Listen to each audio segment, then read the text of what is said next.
வணக்கம். தமிழ் ஃபுட் கார்னரில் பிரண்டை துவையல் பண்ண போகிறோம். ரொம்ப டேஸ்ட்டாக இருக்கும்.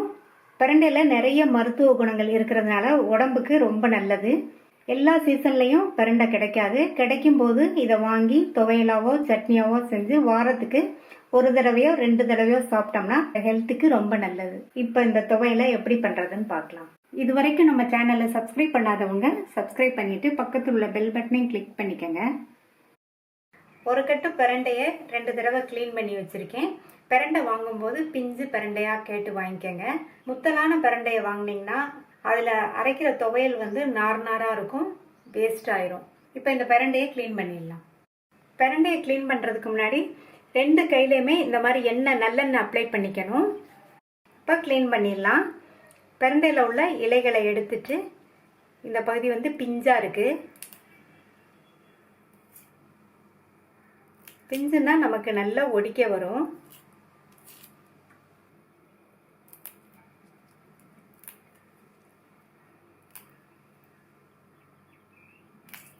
இதுதான் துவையலுக்கும் நல்லா வதங்கி சாப்பிட்றதுக்கும் நல்லா டேஸ்டாக இருக்கும். இலைகளை எடுத்துட்டு உங்களுக்கு பார்க்கும்போதே தெரியும் இது எவ்வளோ பிஞ்சாக இருக்குன்னு பாருங்கள்.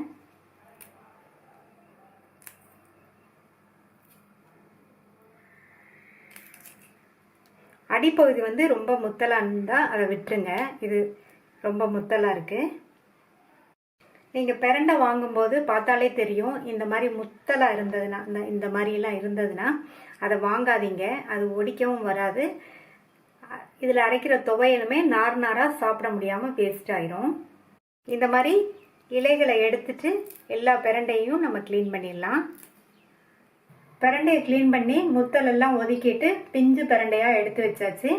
ஒரு கட்டு பிரண்டையில் நமக்கு 3/4 கப் அளவுக்கு தான் க்ளீன் பண்ணதுக்கப்புறமா கிடைக்குது. கடாயில் 1 டேபிள் ஸ்பூன் நல்லெண்ணெய் சேர்த்துருக்கேன். நல்லெண்ணெயிலேயே வதக்கிறது எல்லாமே செய்யுங்க, அப்போ தான் நல்லாயிருக்கும். எண்ணெய் சூடாயிடுச்சு. அதில் 2 டேபிள் ஸ்பூன் உளுந்தம்பருப்பை சேர்த்து வறுத்துக்கலாம். உளுந்தம்பருப்போட கலர் லைட்டாக மாறி வரும்போது நம்ம காஞ்ச மிளகாய் மற்ற பொருட்கள்லாம் சேர்க்கணும்.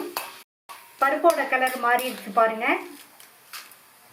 இது கூட 3 காஞ்ச மிளகாய் சேர்க்குறேன். எனக்கு 3 காஞ்ச மிளகாயோட காரம் கரெக்டாக இருக்கும்.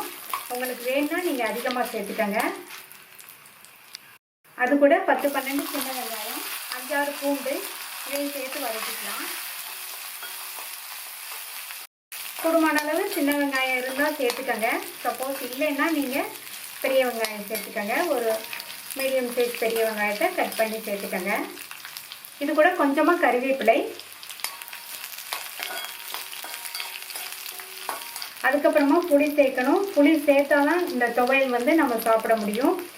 ஒரு சின்ன நெல்லிக்காய் சைஸ் அளவு புளி, அதை இந்த மாதிரி பிச்சு சேர்த்துக்கலாம். நீங்கள் மிளகாய் இன்னும் கொஞ்சம் அதிகமாக எடுத்தீங்கன்னா புளியோட அளவை இன்னும் கொஞ்சம் கூட்டிக்கங்க.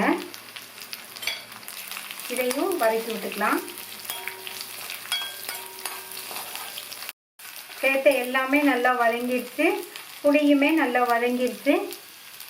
இது கூட 2 டேபிள் ஸ்பூன் தேங்காய் துருவலையும் சேர்த்து நல்லா வதக்கி விட்டுட்டு ஸ்டவ் ஆஃப் பண்ணிடலாம். 1 நிமிஷம் போல் வதக்கி விட்டுக்கோங்க. தேங்காய் துருவல் சேர்த்துட்டு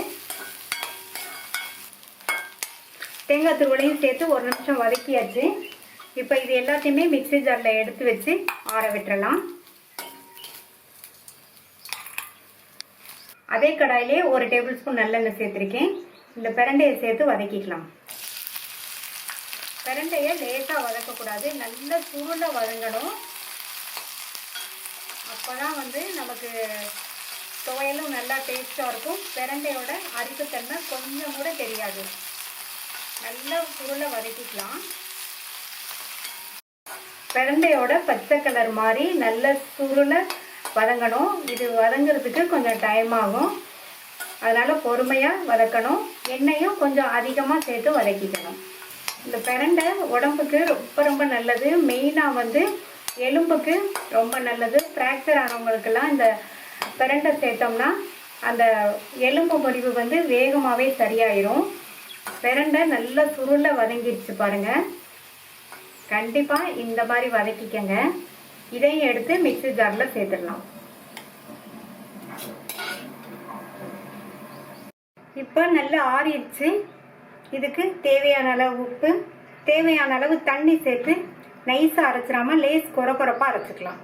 லேஸ் கொரப்பாக அரைச்சாச்சு. கிண்ணத்துக்கு மாற்றிட்டு தாளிப்பு போட்டுடலாம். துவையலை கிண்ணத்துக்கு மாற்றியாச்சு. துவையலுங்கிறதுனால நான் இந்த அளவு கெட்டியாக வச்சுருக்கேன். நீங்கள் இட்லி தோசைக்கு தொட்டு சாப்பிட்ற மாதிரி இருந்தால் இன்னும் கொஞ்சம் தண்ணி சேர்த்து தளர்வாக வச்சுக்கோங்க. இப்போ இதுக்கு தாளிப்பு போட்டுடலாம். தாளிப்பு போடுறதுக்கு 1 டீஸ்பூன் நல்லெண்ணெய் விட்டு கொஞ்சமாக கடுகு உளுந்து, கருவேப்பிலை, 2 பிஞ்ச் பெருங்காய பவுடர் போட்டு தாளிச்சிருக்கேன். தாளிப்பை இந்த துவையலில் சேர்த்துட்டு நல்லா மிக்ஸ் பண்ணி விட்டுறலாம்.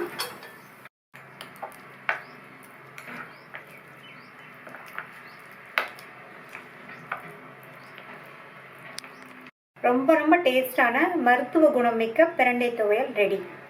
இந்த பிரண்டை துவையலை ட்ரை பண்ணி பார்த்துட்டு உங்கள் கமெண்ட்ஸை சொல்லுங்கள். தேங்க்யூ.